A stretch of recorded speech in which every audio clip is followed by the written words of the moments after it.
오늘은 부활주일입니다. 예수님을 십자가에 죽게 한 유대의 종교 권력자들은 예수가 부활할지도 모른다는 두려움에 쌓여서 무덤을 막은 돌에 단단한 임공을 했습니다. 거기다가 특별 경계령을 내려서 파수꾼을 세워서 무덤을 굳게 지키게 했습니다. 예수님의 시체는 이제 아무도 손댈 수 없는 굳게 닫힌 돌문 안에 갇혀 있었습니다. 하루가 지났습니다. 아무 변화가 없었습니다. 이틀이 지났습니다. 여전히 아무 변화가 없었습니다. 그런데 3일째인 안식일 다음날 새벽, 엄청나고 놀라운 변화가 일어났습니다. 우리는 그것을 부활이라고 부릅니다. 예수님이 부활하시는 광경을 목격한 사람은 아무도 없습니다. 다만 사람들은 이미 부활하신 예수님을 만났을 뿐입니다. 오늘 본문 1절에서 안식일이 다 지나고 안식 후 첫날이 되려는 새벽에 막달라 마리아와 다른 마리아가 무덤을 보려고 갔다라고 나와 있습니다. 예수님의 부활은 예수님의 시체에 향품을 바르려던 여인들이 처음으로 목격했습니다. 그러나 이 여인들은 부활을 믿은 사람들이 아니었습니다. 그들은 단지 인간적으로 예수님을 사랑하고 있었을 뿐입니다. 안식 후 첫날이 되려는 새벽이라는 것은 안식일이 지난 주일, 즉 우리가 지금 말하는 일요일 새벽을 말하는 것입니다. 유대인들은 금요일 해가 지는 저녁부터 토요일 저녁까지 안식일을 지킵니다. 유대인들의 하루는 저녁부터 시작합니다. 그래서 금요일 저녁부터 토요일 저녁까지 안식일입니다. 우리 그리스도인들은 지금 안식일 대신에 주일을 안식일로 지키고 있습니다. 왜냐하면 그날 예수님이 부활하셨기 때문입니다. 우리가 주일을 지키면서 매주 예수님의 부활을 기념하는 것입니다. 유대인들은 안식일에 노동을 할 수 없었기에 여인들은 안식일이 끝날 때까지 기다렸다가 안식일이 끝나자마자 해가 뜨기도 전에 살아가는 주님의 시체가 있는 무덤을 향해 나아갔습니다. 무덤에 도착했을 때 이 여인들의 눈앞에 상상할 수 없는 놀라운 엄청난 일이 벌어졌습니다. 오늘 본문 2절에서 큰 지진이 나며 주의 천사가 하늘로부터 내려와 돌을 굴려내고 그 위에 앉았는데 그 형상이 번개같고 그것은 눈같이 이거늘 지키던 자들이 그를 무서워하며 떨며 죽은 사람과 같이 되었더라. 그들이 발견한 것은 형상이 번개같고 그것은 눈같이 흰 천사였습니다. 지진이 일어나면서 하늘에서 온 번개와 같은 형상의 천사가 무거운 돌문을 굴려내고 그 돌 위에 앉아있는 장면을 보게 된 것입니다. 무덤을 지키는 자들은 그 장면을 보고 얼굴은 사색이 되어서 무서워서 죽은 자처럼 꼼짝을 못하고 있었습니다. 예수님의 시체가 갇혀있던 무덤은 뻥 뚫려버리고 말았습니다. 부활을 믿지 못하고 있던 여인들, 부활 신앙이 없었던 여인들, 인간적으로만 예수님을 사랑하고 있었던 여인들에게는 큰 충격이 아닐 수 없었습니다. 전혀 예기치 못한 사건이기에 엄청난 충격이었고 한편으로는 불길한 예감이 들었습니다. 예수님이 부활하셨다고 믿지 못했기에 누군가 와서 예수님의 시체를 도굴해 갔다, 훔쳐갔다 이렇게 생각했습니다. 여기까지 생각하니 이것은 보통 일이 아니었습니다. 오늘 본문 5절에서 천사가 여자들에게 말하여 이르되 너희는 무서워하지 말라. 십자가에 못 박히신 예수를 너희가 찾는 줄을 내가 아노라.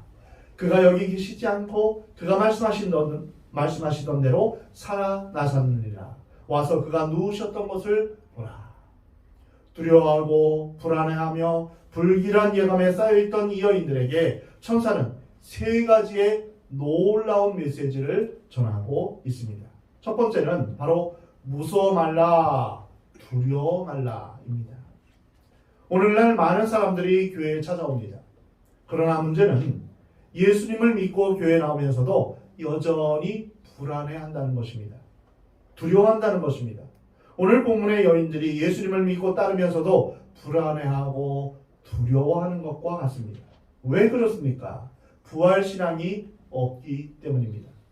교회에 나오더라도 십자가를 분명히 바라보지 못하는 사람들은 자신의 죄가 용서받았는지 용서받지 못했는지 의심합니다. 그래서 늘 죄책감과 갈등 속에서 양심의 자유를 누리지 못하고 살아갑니다. 내가 교회를 열심히 나오면 주님이 좀 더 용서해 주실까? 헌금을 많이 하면 하나님이 좀 봐주실까?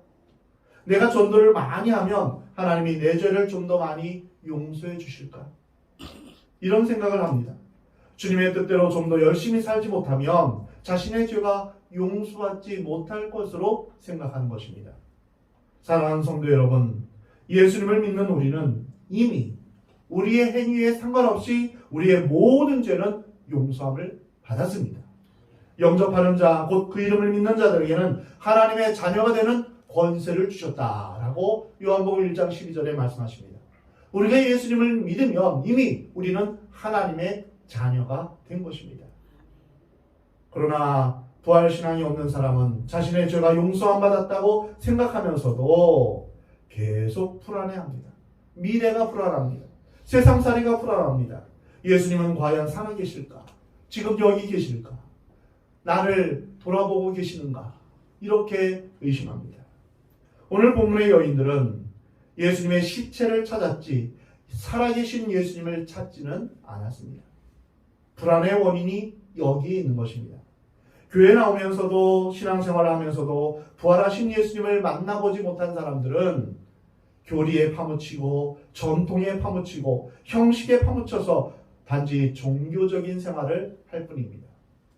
요한복음 14장 1절에서 예수님은 사랑하는 제자들에게 이렇게 말씀하셨습니다. 너희는 마음에 근심하지 말라. 하나님을 믿으니 또 나를 믿으라. 오늘 우리에게도 동일하게 말씀하십니다. 너희는 마음에 근심하지 말라. 두려워하지 말라. 하나님은 우리의 삶에 불안이 없게 되기를 원하십니다. 염려하지 않기를 원하십니다. 불안과 염려의 근본적인 원인은 죽음 때문입니다. 죽을까 봐 두려워하는 것입니다. 예수님을 믿는 우리가 근본적으로 죽음이 두렵지 않는 이유는 바로 부활이 있기 때문입니다.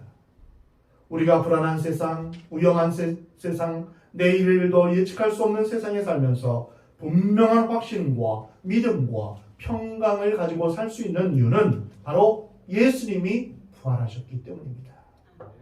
여인들은 예수님의 시체를 누가 훔쳐갔다고 불안해합니다. 그러나 예수님의 시체가 없어진 것은 부활 때문이다. 이것을 알 때 기쁨과 감사와 감격과 승리가 있게 됩니다. 시체가 없어진 것이 더 이상 슬퍼할 사건이 아니라는 것입니다. 그렇습니다. 우리가 세상에서 당하는 모든 고통과 고난과 역경과 억울함과 손해보는 것은 고통이 아닙니다.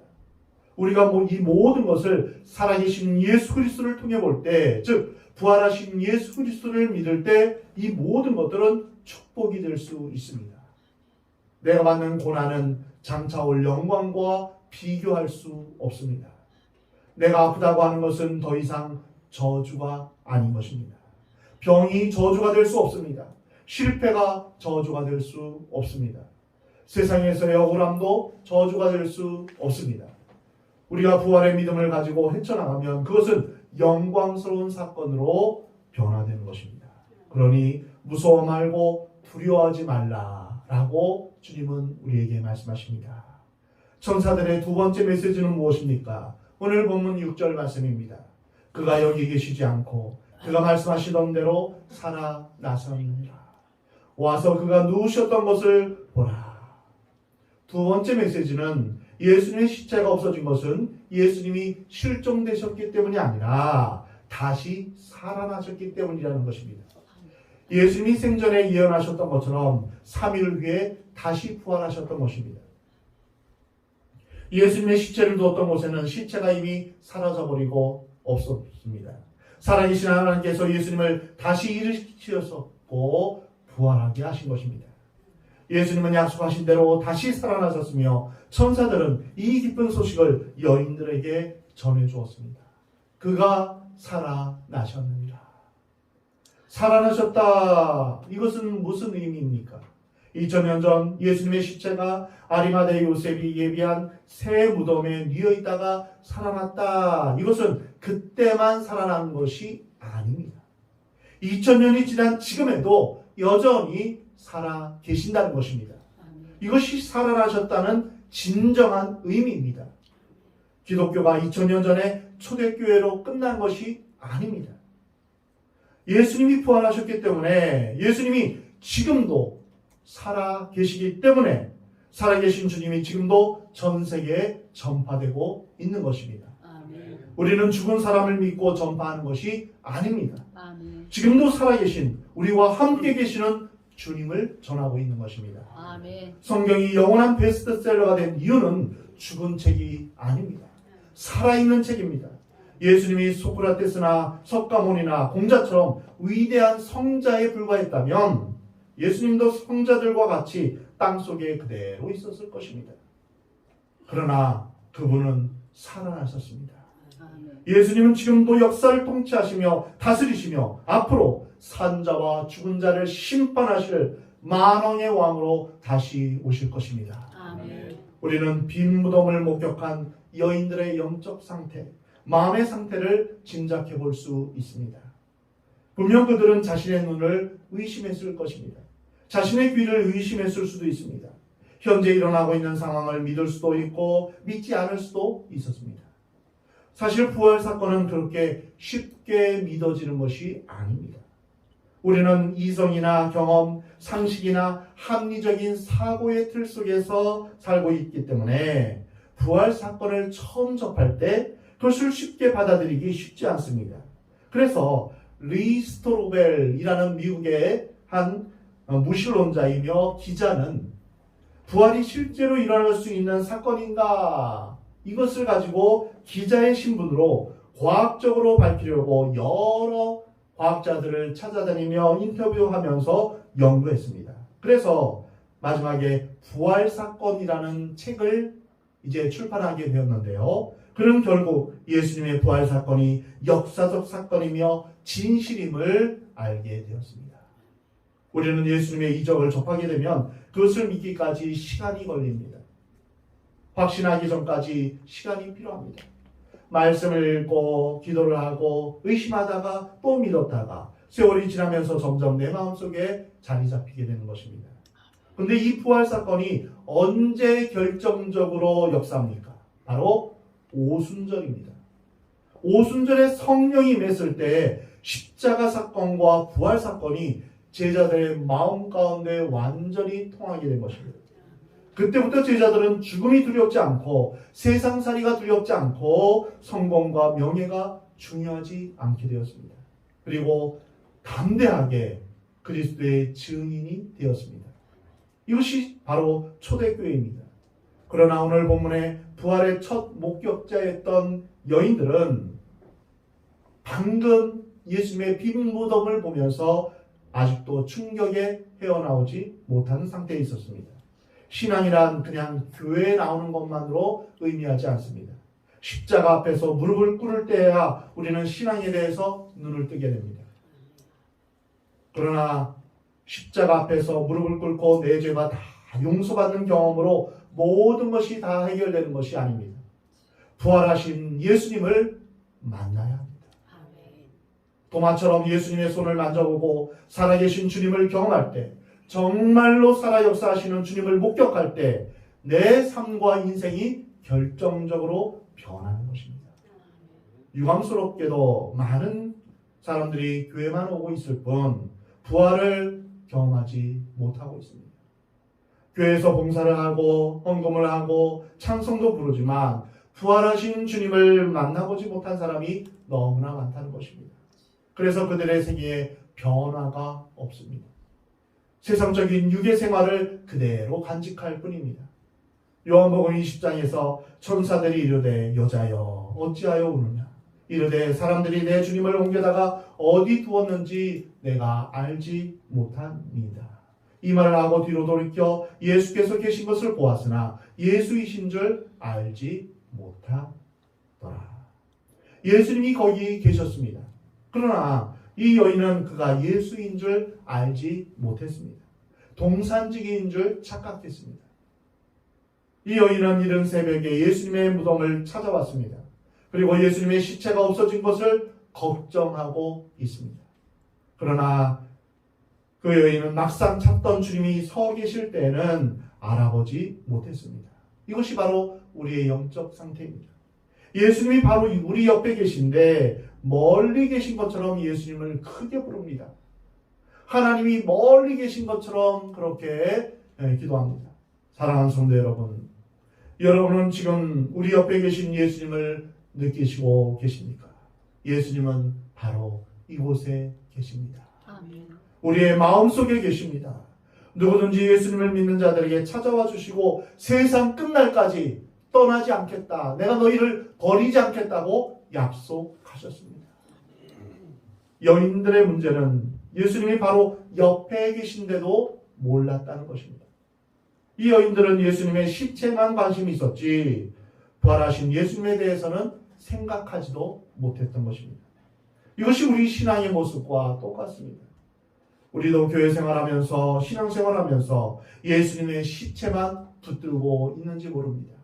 그렇게 아무런 기적도 능력도 위로도 축복도 없는 것입니다. 껍데기를 찾지 마십시오. 신앙의 형식을 대담하게 버리시기 바랍니다. 부활하신 예수님, 바로 그분을 만나야 합니다. 요한복음 20장에서 예수님과 여인들의 대화가 나옵니다. 여자여 어찌하여 울며 누구를 찾느냐? 마리아는 그가 동산직인 줄 알고 주여 당신이 옮겼거든 어디 두었는지 내게 이루소서. 그리하면 내가 가져가리이다.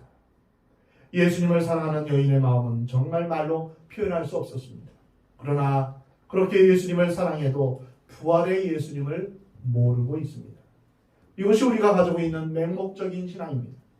그렇게 예수님을 사랑하여 교회 나오고 봉사를 하는데도 예수님을 못 볼 수 있다는 것입니다. 여인은 당신이 혹시 시체를 옮겼다면 가르쳐 주십시오. 내가 가져가겠습니다. 이렇게 애원합니다. 우리는 이 여인의 모습을 통해 성령의 눈을 뜨지 못한 신앙, 육신적인 신앙에 갇힌 모습을 보게 됩니다. 여인이 못 알아보니까 예수님이 마리아야, 여인의 이름을 부르십니다.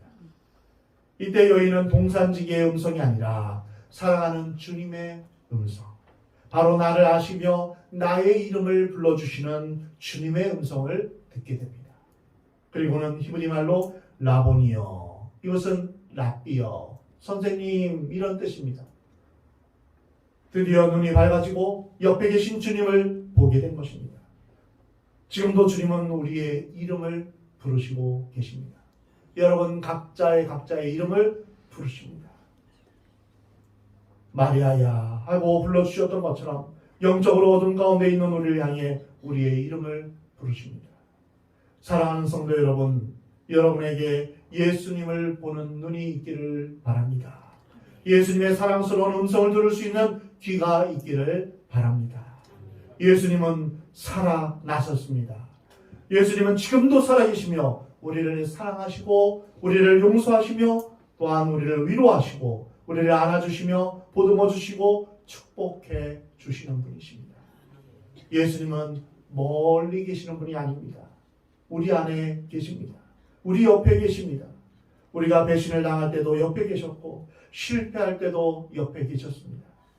그가 바로 부활하신 예수 그리스도이십니다. 부활하신 예수님을 만난 여인들은 변화하기 시작했습니다. 참된 신앙이란 부활하신 예수님을 만날 때부터 능력과 변화의 역사가 일어나는 것입니다. 그래서 우리는 그 부활하신 예수님을 만나기까지 우리는 기도의 자리에 또한 성령의 역사가 임하는 자리에 우리는 사모하며 참여해야 됩니다. 십자가 앞에서 모든 제자들이 다 도망갔다는 사실을 여러분 기억하십시오. 십자가를 보고 예수 믿을 사람은 아무도 없습니다.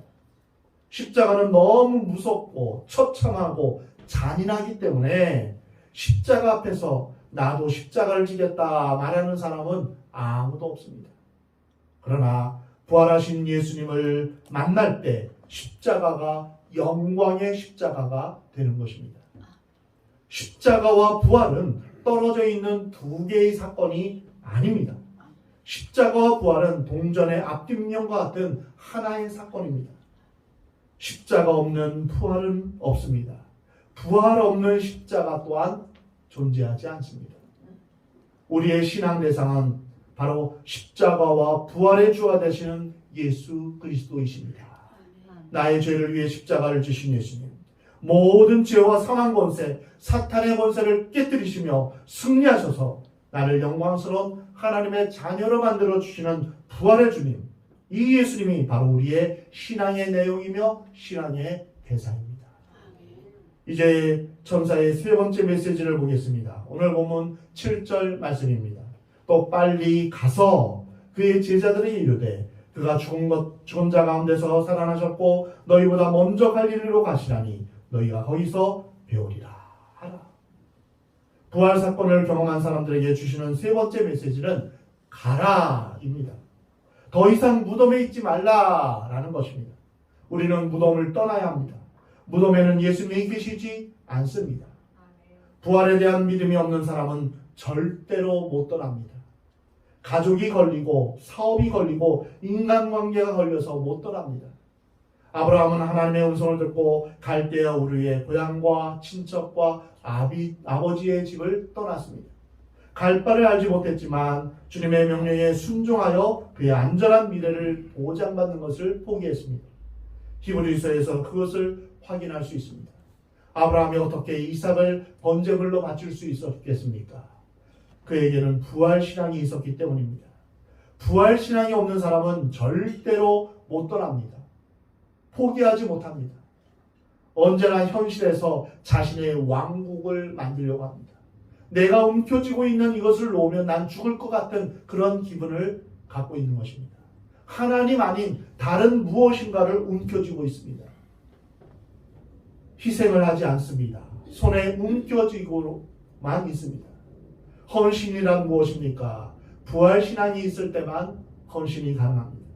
초대교회 성도들이 자신들의 모든 것을 다 포기하더라도 그것이 재산이든 자신의 생명이든 자신의 미래이든 포기할 수 있었던 것은 부활신앙이 있었기 때문입니다.